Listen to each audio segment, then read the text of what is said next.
rahasianya seorang Tung Desem Waringin ketika mengeluarkan karyawannya dan tetap bilang terima kasih begitu karyawannya kepada Pak Tung? Silakan. Ya, jadi ini pengalaman karena pada waktu pertama kali saya menjabat jadi wakil pemimpin kelas wilayah gitu di Kota Malang, pada waktu di bank di BCA. Nah itu sebetulnya sudah dipesan sama HRD, tugas kamu dalam 6 bulan pertama nggak usah ngapa-ngapain, nggak usah ambil keputusan apa-apa, sudah kamu cuma follow-follow saja, menyesuaikan diri. Nggak tahan, dasar anak muda gitu ya, datang wes langsung gasain aja gitu ya, ngeyel, wah bikin perkara, wah dibawain kolonel angkatan darat ya.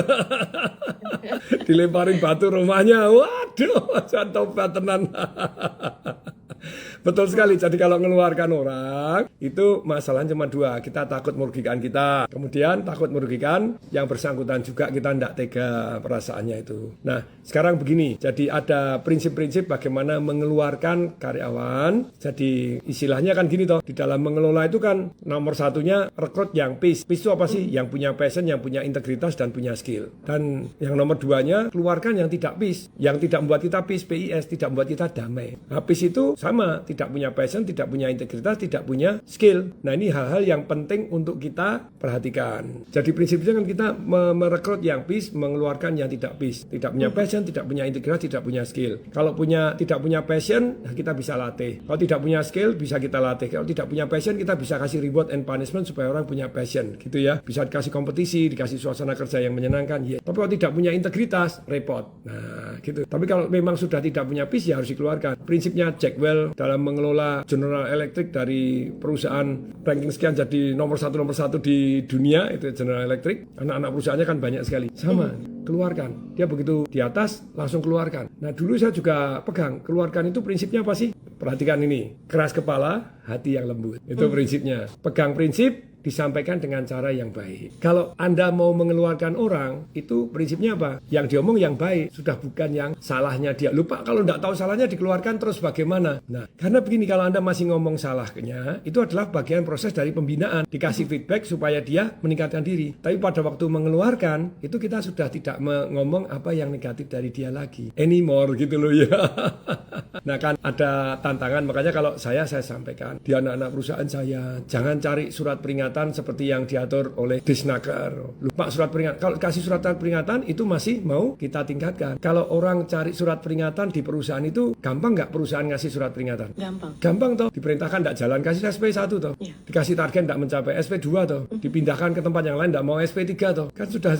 Kalau mau cuma butuh SP, Anda keluar dengan tidak enak. Nah, jadi teknik mengeluarkan itu tadi satu keras kepala, hati yang lembut, pegang prinsip, disampaikan dengan sangat baik. Nah, terus pada waktu yang kedua, prinsipnya adalah pada waktu mengeluarkan itu kita harus ngomong something good dari dia, tapi kita akan keluarkan. Nah, cara ngomongnya ini yang paling penting kan gitu.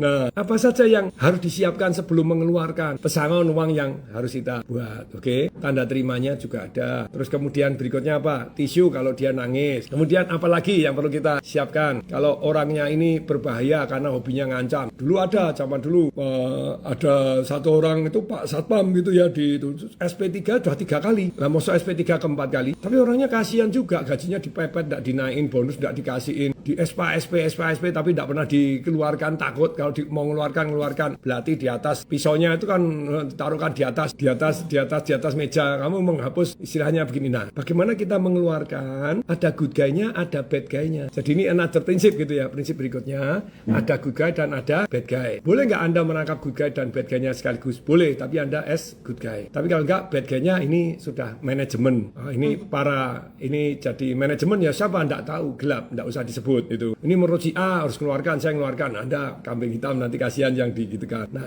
terus berikutnya, jadi pada waktu mengeluarkan tadi sudah disiapkan juga apa? Kalau Anda istilahnya draft mengundurkan dirinya seperti apa? Bahkan kalau bahaya sekali draftnya sudah kita ketik, mereka tinggal cuma tanda tangan kan gitu. Terus kemudian kalau orangnya bahaya, orang yang ngancam apa, itu sudah kita rekam. Kita siapkan, handphone kita sudah on dan sudah direkam. Jadi sudah on. Jadi kalau dia ngancam, dia gini terjadi keributan, dari luar masuk ke dalam sudah.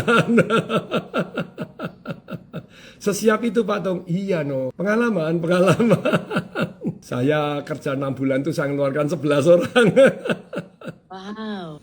Ya karena ndak bisa gitu loh. Jadi sama Jack Welch itu jadi CEO-nya, the greatest CEO in this planet Earth, yang itu dia pertama kali menjabat itu dia mengeluarkan 200.000 lebih orang. Dari 400.000 orang tinggal 100.000 sekian.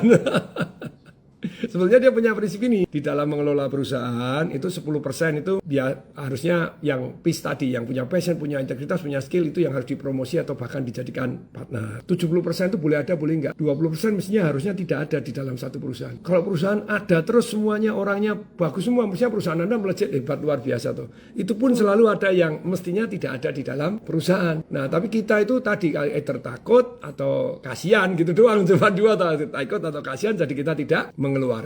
Nah, terus bagaimana sampai saya ini? Jadi cara mengeluarkan sudah disiapkan tadi, uang pesangonnya dalam bentuk tunai, kalau bisa 5 ribuan, jadi kesannya banyak. Format surat mengundurkan diri, tisu kalau dia nangis, rekaman dan handphone online kalau dia memang hobinya ngancam-ngancam tadi yang berbahaya. Terus kemudian berikutnya, ini keras kepala hati yang lembut, ada good guy, ada bad guy, kita selalu always jadi good guy-nya. Nah, bad guy-nya bisa merangkap kita sendiri ataupun orang yang lain, yaitu manajemen, tidak boleh disebut namanya, kan gitu ya. Nah, terus kemudian prinsip berikutnya, kalau mengeluarkan orang harus yang diomong baiknya. Jadi kalau masih ngasih kesalahannya apa, berarti kita mau meningkatkan dia dalam proses pembinaan. Kalau sudah tidak bisa dibina, kita sudah enggak. Oke, contohnya misalnya begini. Suatu hari ini ada karyawan yang terjebak nyuri. Jadi di tempat saya tuh biasanya ada tes. Digeledain nyuri enggak, ini nyuri enggak. No, dan kita sudah pre-frame, mohon maaf loh ya. Dan kita sudah ada aturan, apabila ada uang lebih misalnya teller gitu ya. Ada uang lebih harus dikembalikan. Loh Pak, kalau kurang kan kita yang harus ganti. Iya, karena ada tunjangan teller. Loh tapi kalau kurang saya suruh ganti, tapi kalau lebih enggak boleh saya milikin. Pertanyaan, lebih itu salah enggak? Salah, lu salah kok malah dapat kenikmatan. Nah, itu kan aturannya salah. No, ya. Tidak bisa, sudah ada aturan. Kalau lebih harus dikembalikan. Kamu kalau enggak merugikan orang. Nah, ternyata ada spesialis melebihkan loh itu. Ada ilmunya. Jadi duit bagaimana bisa begitu dihitung. Mohon maaf Pak, kurang 20.000. Anda dimintain, mohon maaf, kurang 200.000. Dilipat itu tadi. Jadi duit gini dilipat masuk ke dalam, dipakai mesin, kurang. Minta.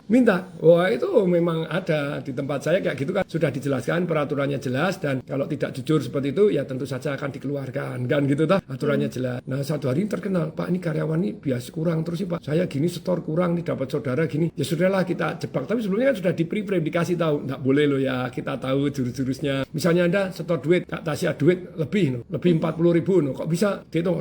Aduh, lebih nih. Kemudian coba dihitung pakai tangan dulu. Waktu tangan itu dilipat, dikencangin, masukin lagi di mesin, pas Pak. Padahal aslinya lebih. Nah, sengaja kita setorin, dilebihin. Lebih yang ribuan, puluhan ribu, lebih 40.000 dikembaliin. Oh, mohon maaf, ini lebih. No ya, tapi lebih 400.000 ditelan. Jadi 40.000 kurang. Kalau banyak disikat. Nah, sudah tahu ya, cuma ngasih kode toh, yang antrian kan kita sudah tahu. Begitu dia pegang gini, ini lebih di aku pas. Setelah lebih di aku pas. Ya udah, langsung counternya ditutup, langsung dihitung.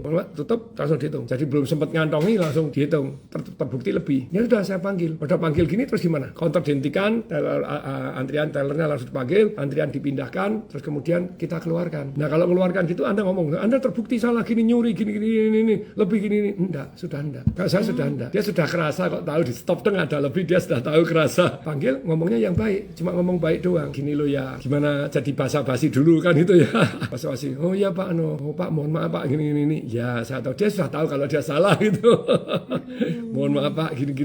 Ya, enggak apa-apa. Sebetulnya saya merasa bahwa kamu nih lebih baik jadi pengusaha. Karena pengusaha itu memikirkan keuntungannya dia sendiri juga. Nah, jadi, ini kata-katanya harus begini. Nih. Jadi kita basa-basi, terus kemudian yang berikutnya kita sampaikan bahwa lebih baik dan gini. Yang kedua kata-katanya tepat yang ini. Kalau betul ya keputusan saya bahwa nasibmu di luar perusahaan ini jauh lebih baik. Tidak peduli 2 hari dari sekarang, 2 minggu dari sekarang, 2 bulan dari sekarang, 2 tahun dari sekarang, 20 tahun dari sekarang. Cari saya dan bilang terima kasih. Kenapa orang bisa dikeluarkan dan bilang terima kasih? Karena sudah kita pre-frame. Kalau betul nasibmu jauh lebih baik dibanding di dalam perusahaan ini. Tidak peduli 2 hari, 2 minggu, 2 bulan, 2 tahun, 20 tahun dari sekarang. Cari saya dan bilang terima kasih. Maksud Bapak, ya kita akan ngomong itu. Kita ulangi lagi. Kalau akhirnya dia paham, jadi saya dikeluarkan. Iya. Nah kan reaksinya kan cuma 3 doang toh. Bentar Pak, saya tidak mau dikeluarkan. Betul? Oke? Nangis. Ya kan? Tidak mau dikeluarkan, terus nangis, terus ngancam, atau terus apa? Saya mau mikir dulu Pak. Ini kayak mikir dulu.